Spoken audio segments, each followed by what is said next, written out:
Cette vidéo est sponsorisée par Hartmann Trésor.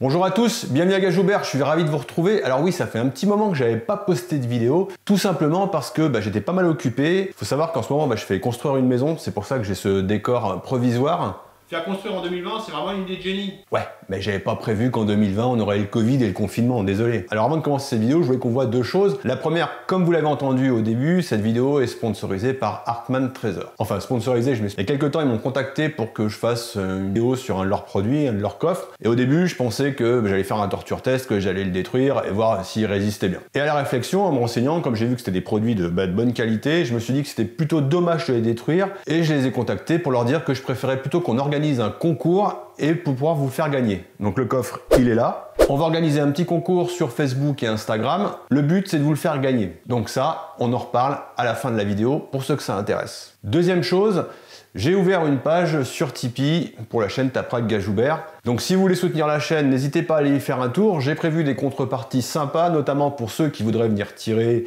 une journée avec moi à Gajoubert, faire des trickshots avec moi, couper quelques cartes. Si vous pensez pas être capable de le faire, vous inquiétez pas, je ferai en sorte que vous puissiez y arriver. Alors je vous mets le lien, il s'affiche ici, vous pourrez le retrouver dans la description. N'hésitez pas à aller faire un tour. Donc voilà, ça c'était cette deuxième petite chose. Et sans plus attendre, on va se lancer sur notre vidéo. Notre sujet du jour, peut-on hiérarchiser les fondamentaux du tir? Il y a quelques jours, ceux qui me suivent sur Facebook et Instagram, d'ailleurs si vous le faites pas, je vous mets les liens ici, n'hésitez pas à me rejoindre sur Instagram et sur Facebook. Donc ceux qui me suivent ont pu découvrir une vidéo de trickshot que j'ai effectuée avec un accessoire un petit peu particulier. Un de mes potes m'a dit que ce serait une bonne idée. Ouais, mais une bonne idée, il me dit de nous dire que ça vient pas de toi.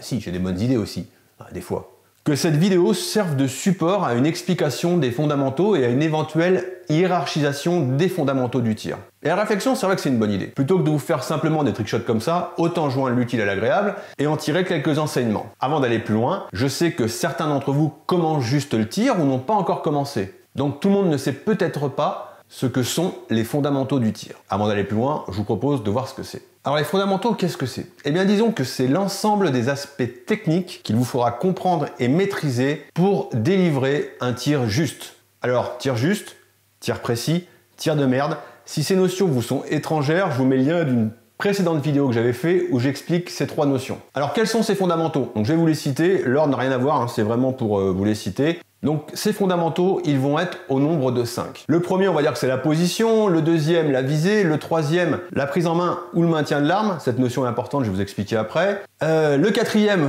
l'action du doigt sur la queue de détente, et le cinquième, la respiration. Maintenant, est-ce qu'ils ont tous la même importance? Eh bien, ça va être l'objet de cette vidéo. Pour reformuler, est-ce que je vais pouvoir délivrer un tir juste si j'ai une mauvaise respiration, si j'ai une mauvaise position, si j'ai une mauvaise prise en main, si j'ai une mauvaise action du doigt sur la queue de détente ou une mauvaise visée, ou voir tous ces facteurs à la fois? Logiquement, la réponse devrait être non, vu que ce sont les fondamentaux du tir. Mais voyons ce qu'il en est plus précisément. Bon, avant de continuer, je précise bien que cette vidéo n'a pas pour but de remettre en cause ces principes fondamentaux, juste d'essayer de les décortiquer et de plus les comprendre. Commençons par la respiration. Dans le cas de l'arme de poing, pistolet, revolver, il y a deux choses très importantes à savoir pour la respiration. La première, c'est que si tu respires pas, tu meurs, et que mort, tu vis beaucoup moins bien.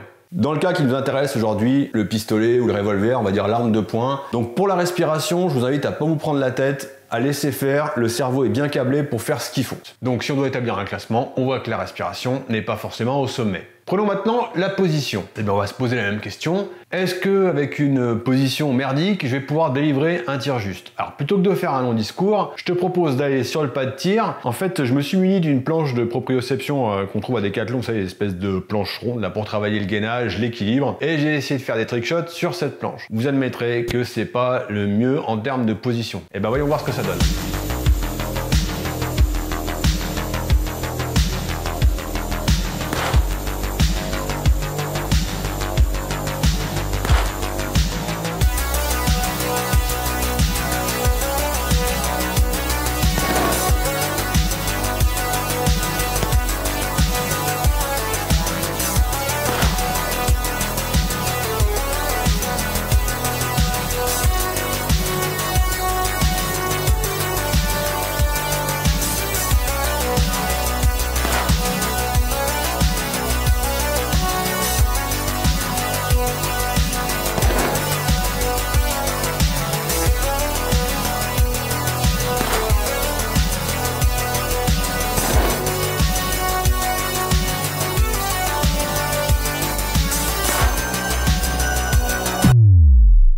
voit que malgré qu'on ait une position un petit peu en déséquilibre, pas une position stable, on arrive à délivrer un tir juste.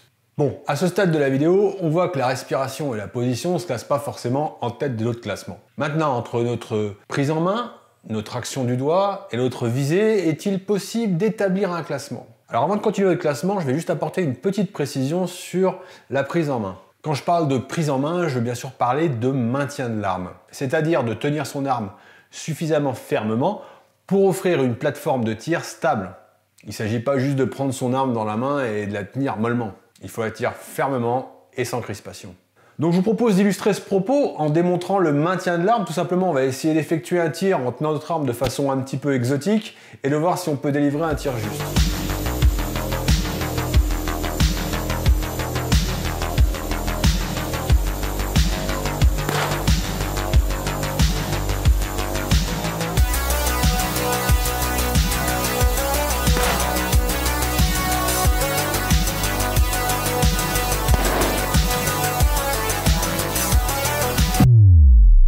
Donc là, on voit que je ne tenais pas mon arme de façon orthodoxe, je la tenais à l'envers. Mais comme j'avais un maintien suffisant, j'ai pu délivrer un tir juste, j'ai pu avoir une action du doigt sur la queue détente correcte, et ça m'a permis de toucher ma cible. Donc retenez, quand on parle de prise en main, il doit y avoir cette notion de grip et de maintien de l'arme. Alors cette précision étant donnée, revenons à nos 3 derniers fondamentaux. Et essayons de voir s'il est possible d'établir une hiérarchie entre ces 3. En fait, la réponse c'est oui et non. Oui et non. Je m'explique. En fait, cette hiérarchie qu'on pourrait faire entre ces 3, elle va dépendre de plein de choses. En fait, elle va dépendre de la taille de votre cible, la distance à laquelle elle va se trouver de vous, la cadence de tir que vous voulez avoir et le degré de précision que vous voulez avoir. Par exemple, un tireur qui va tirer à 25 mètres pourra faire des 10 même s'il a une mauvaise prise en main. Ce qui va se passer, c'est qu'il va tirer, l'action du doigt va être bonne, la visée va être bonne, il va faire un 10, mais son arme va déchausser. Il faudra reconstruire son grip pour retirer. Donc de fait, il ne pourra pas forcément enchaîner des tirs de la même qualité rapidement. Il faudra qu'il reconstruise son grip à chaque fois. A l'inverse, un tireur qui aura un bon grip pourra enchaîner les tirs sur une cible pour peu que cette dernière elle soit plus grosse que son arme quand il va viser. Je m'explique, il va pointer son arme si la cible dépasse de la taille de son canon. S'il a un bon grip, et même s'il a une action du droit qui est médiocre, il arrivera à toucher cette cible. Par exemple, si on prend une feuille A4 à 7 mètres, 10 mètres, jusqu'à 7-10 mètres, le tireur qui aura un bon grip, qui grippera bien son arme, même si son action du doigt n'est pas parfaite, il sera dans la cible. Vous comprenez le principe. Plus vous allez vous fixer des standards qui vont être hauts, c'est-à-dire toucher une cible de plus en plus petite, de plus en plus loin avec des tirs de plus en plus rapides, plus il faudra augmenter la qualité de vos fondamentaux. C'est pour ça que je vous explique qu'il est important de les bosser, il est important de les comprendre pour les maîtriser et justement pouvoir analyser où vont être vos défauts et ce sur quoi vous allez devoir travailler. Par exemple, j'avais fait une vidéo où je tirais au Glock de 50 jusqu'à 200 mètres. Voilà, quand on est à 200 mètres, le tir, il ne supporte aucune erreur. Il faudra avoir une bonne position, une bonne prise en main, une bonne action du doigt et une bonne visée. Si tous ces éléments ne sont pas réunis, il y a fort à parier que votre taux de réussite en cible, il ne sera pas très bon. En résumé, je le répète encore, plus vos objectifs seront hauts, plus il faudra maîtriser ces fondamentaux. Alors je vous propose une petite compilation de trickshots où j'ai essayé d'empiler les difficultés, justement pour mettre un peu à mal ces fondamentaux et de voir ce qu'il est possible de faire.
Bon voilà, j'espère que cette petite vidéo vous a plu, vous avez compris un petit peu ce que je voulais vous expliquer, c'est quelque chose de très simple. Voilà un petit peu comment se décortique ce que vous avez à comprendre et à maîtriser, ces fondamentaux, de voir un petit peu l'interaction qu'il y a entre ces fondamentaux et vos objectifs, les standards que vous êtes fixés, à savoir distance de cible, gerbe que vous voulez faire et la cadence que vous voulez mettre. Plus vos standards seront hauts, plus il faudra que ces fondamentaux soient maîtrisés au maximum. Voilà, plutôt que vous avoir proposé des trickshots juste comme ça, j'ai voulu suivre l'idée de mon pote que je trouvais plutôt bonne et vous proposer un petit enseignement à côté. Bon, pour en revenir à ce coffre et à Hartmann Treasure, on va organiser un concours dans les jours qui suivent, ce sera sur Facebook et sur Instagram. Je vous invite à aller suivre leur page sur Facebook, je vous mettrai le lien dans la description, je vous mettrai le lien de ma page Facebook aussi et de mon Instagram. Dans les prochains jours, on annoncera le concours, donc soyez sur le coup. Et le modèle qui aura à gagner, c'est celui-là.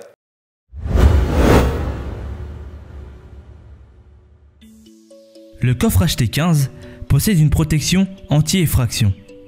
Sa structure monobloc et indéformable vous assure en effet une haute résistance. L'accès au coffre s'effectue par l'actionnement de la clé, puis par la rotation de la poignée. Ce coffre est également disponible avec une serrure électronique.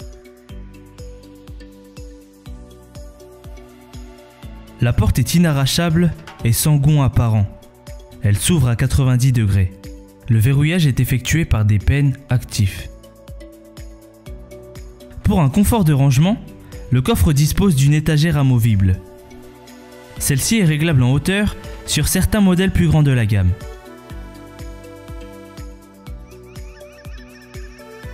Pour assurer la sécurité de vos biens, des trous de scellement sont prévus au dos et à la base du coffre. Retrouvez les 6 modèles de la gamme HT sur notre site web. A bientôt en vidéo et sur notre site internet.